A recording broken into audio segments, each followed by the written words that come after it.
آگ سے بنا ہے.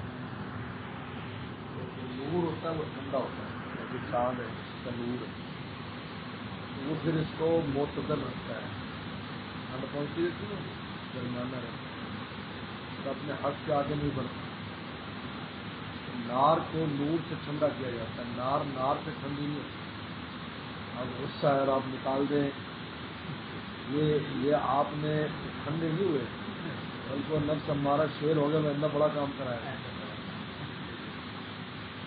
لیکن جو نور ہوتا ہے وہ پھر اس کو ٹھنڈا کرتا ہے. نور جو ہے اس کا سب سے بڑا ذریعہ ذکر ہے یا صحبت ہے.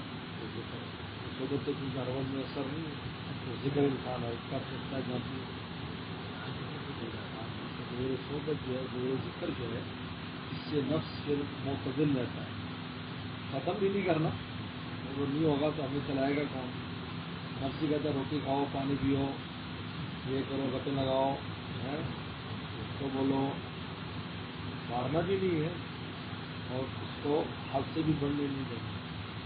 تو اس گھوڑے کی طرح کرنا ہے کہ جو بھاگے بھی خوب لیکن مالک کے اشارے اپنی مرضی سے نہیں مارنا. سدایا ہوا گھوڑا,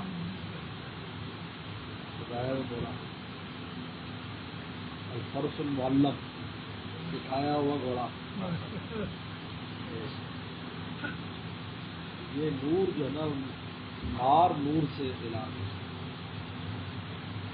تھوڑا بہت ذکر اس کا جو بھی کر لیں انشاءاللہ بہت فائدہ ہو جاتا ہے. باقی یہ کہ جب انسان کو کسی شے پہ غصہ آئے تو علمت خانی فرماتے اپنے ماتحت پر کوشش کرے کہ اس کو تھوڑا مؤخر کر کے پھر اس پر پکڑ کرے, جو وقت غصہ میں نفس شامل ہو جائے, تو جاتی کرا دے. بعد میں بلا لے کہ ہاں کہ کیا غلطی تھی, اس غلطی کے مطابق سزا دے یا تنبیہ کر دے, رد اعتدال سے نہیں بڑھتا. کیونکہ غصے میں تو ہوش ہی نہیں ہے نا, آپ کو جان سے مار دیتا ہے بندہ. غصے میں کیا حال ہے, جان سے مار دیتا.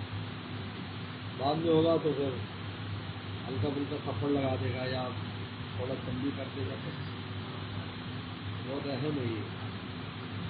میں جب غصہ ہے تو اسے نہ دیکھتے, کاظمین وغیرہ غصے کو پی جاتے ہیں, یعنی اندر ہوتا ہے باہر نہیں آنے دیتے ہیں. اگر کہتے ہیں مشق میں پانی ہوتا ہے تو مجھے اچھلتا رہتا ہے, اگر منہ بندہ ہو تو باہر نہیں آتا, لیکن اندر اچھلتا ہے. تو غصہ اچھلتا ہے, اندر باہر نہ آنے دیتے کاظمین وغیرہ. اور میرے دل میں اللہ نے ایک بات ڈالی ہے کہ غصے کو جب ہم پیتے ہیں, اس سے ہمارے اندر جو صبر کا پھل ہے وہ پکتا ہے.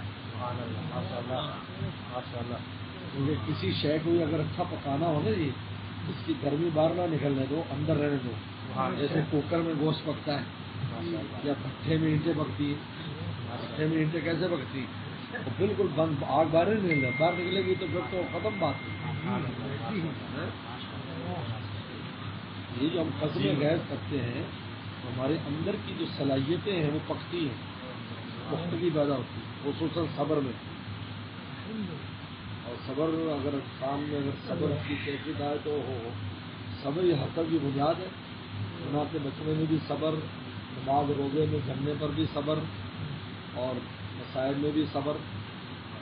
چلو نماز کا ٹائم ہو گیا.